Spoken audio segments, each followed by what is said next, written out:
So ayun mga kababayan, muli tayong nagbabalik, no. Thank you very much po unang-una sa ating mga magigiting na subscribers siyempre, at siyempre yung ating mga supporters sa ating mga ginagawang vlog everyday. Thank you very much po mga kababayan. Nais ko lang pong pasalamatan din ang ating mga OFW na nasa ibang bansa na nanonood din ng ating video, at siyempre yung iba natin mga kababayan na nandito sa iba't ibang dako ng Pilipinas. Thank you very much po sa patuloy niyo pong suporta. So ito na mga kababayan, ito yung pinakamainit, no, matapos po ang pag-alis sa ating bansa ng ating Pangulo sa kanyang state visit sa Indonesia at Singapore. So inatasan po niya ang ating pangalawang Pangulo na pangasiwaan ang Office of the President, no mga kababayan. Pero isa sa tumatak sa ating mamamayang Pilipino at ang mga nakapanood sa press briefing, no, ng ating Vice President Sara Duterte itong mga nakaraang araw, talagang matapang niya pong sinabi, no, na sa lahat ng mga magtatangka at ang mga kaaway o yung mga makakaliwang grupo, no, yung mga kalaban ng ating gobyerno, talagang nagbabala po ang ating butihing Vice President na no mercy, baga, 'di ba? Kaya kayong mga nagbabalak, wag nyo nang balakin kahit wala dito yung ating presidente dahil sa kanyang state visit. Nandyan po ang ating Vice President, no, na siya ang in charge muna pangsamantala habang wala ang ating Pangulo. So panoorin natin mga kababayan kung ano nga ba ang buong sinabi ni Vice President Sara Duterte. So eto na. Assalamualaikum. Madayaw o mayong udto kaninyong tanan. Magandang tanghali sa inyong lahat. Today, I hosted a sit-down meeting with the Chief of Staff of the Armed Forces of the Philippines and the commanders of the AFP's major service, Philippine Army, the Philippine Air Force, and the Philippine Navy, together with the chiefs and official representatives of the Philippine National Police, the Bureau of Fire Management, the Bureau of Jail Management and Penology, and the officials of the Office of the Vice President and Department of Education. Our objective was to strengthen existing coordination and enhance interagency cooperation on issues concerning our national security and the country's development. As the caretaker, may I reiterate the Marcos administration's direction towards aggressively pursuing programs and projects that will address social inequities and further propel the country's progress post-pandemic.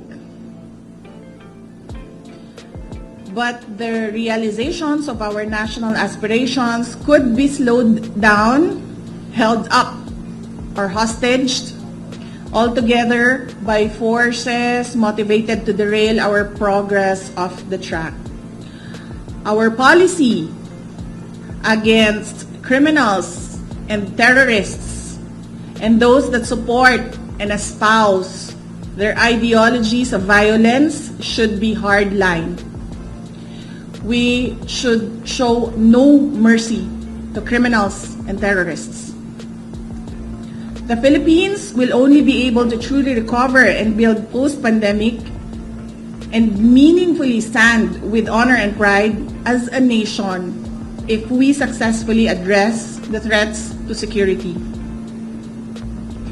Let me express my gratitude to the security sector's professionalism, integrity, commitment, and undying love of our country and the Filipino people. To our media friends, thank you for coming and thank you for sharing lunch with us. For specific questions, I leave the OVP spokesperson, Attorney Reynold Monsayak, and DepEd spokesperson, Attorney Michael Poa. Maraming salamat. Magandang hapon.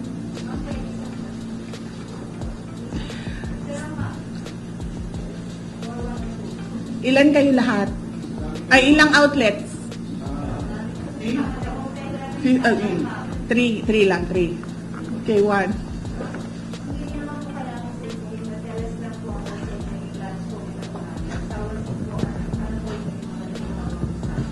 Yes, opo. Initially, we discussed the peace and order situation. Initially, we discussed the peace and order situation in our country today and how we can maintain the security of our country until President Marcos comes back from his state visits. And napag-usapan din namin paano magpatuloy yung collaboration and coordination ng Department of Education, Office of the Vice President, and how we support the Office of the President and how we linkage with their respective offices and departments. And then we talked about specific issues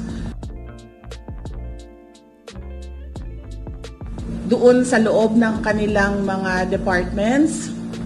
For fire, we talk about how we can collaborate in training our learners. And for the police, we discussed about the rape case of the 4 teachers in Camarines Sur and paano mapadali yung investigation and yung pagpasaka sa kaso and pagpapalabas ng warrant of arrest doon sa suspect. And then other offices, their specific issues as well sa kanilang mga opisina. Next question. Yes, ma'am. Good afternoon po. Ako po si Laila from News 5, ma'am. Napag-usapan po ang ROTC. Yes, ma'am. Napag-usapan din po ang ROTC and ideas were exchanged with regard to ROTC. Not just in basic education but in higher education, and ano po yung mga ways forward namin to give meat doon sa declaration ng ating Pangulo na ibalik ang ROTC as a mandatory requirement for citizens. Yes, sorry. Magkaiba kayo, no? Magkaibang. Ma'am, may specific mandate ba tayo sa ating mga heads po ng security sa security sector about against the CPP, NPA, NDF po? Hindi siya specific, walang kami specifics na na-discuss, but we reassured each other that the Office of the President, the Office of the Vice President, and the entire government is behind all of them sa kanilang trabaho against terrorism. That's why I mentioned in our prepared statement, which was also communicated to them, that there should be no mercy sa terrorism and sa criminals. Meron ba tayong monitor ng threat sa ating pagbansa sa Subukan? Bakit po nakatawag kayo ng conference sa mga matataas na official ng PNP? We had a leveling off, sir, a sit down and a coordination because we want to maintain peace and order habang wala po si Pangulong Marcos dito sa ating bansa. Maraming salamat. Wala po. Wala po kaming na-discuss na terror threat. Thank you. Maayong hapon.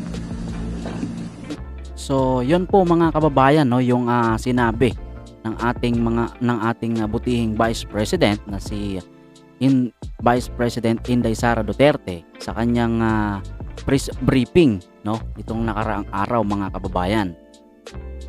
So, talaga namang enhance po yung ating mga pinagkakatiwalaang pinakamatataas na leader ng ating bansa, no, tungkol dito sa mga usaping pangkapayapaan o kung ano paman, edukasyon. So ayan mga kababayan. Ngayon kung hindi pa po kayo nakapag-subscribe sa ating YouTube channel, please subscribe at pahit na rin po ng notification bell, at huwag niyo rin po sanang kalimutan mga kababayan, palike na rin po ng ating video. Maraming salamat po sa patuloy niyo po ninyong pagsuporta sa ating munting YouTube channel.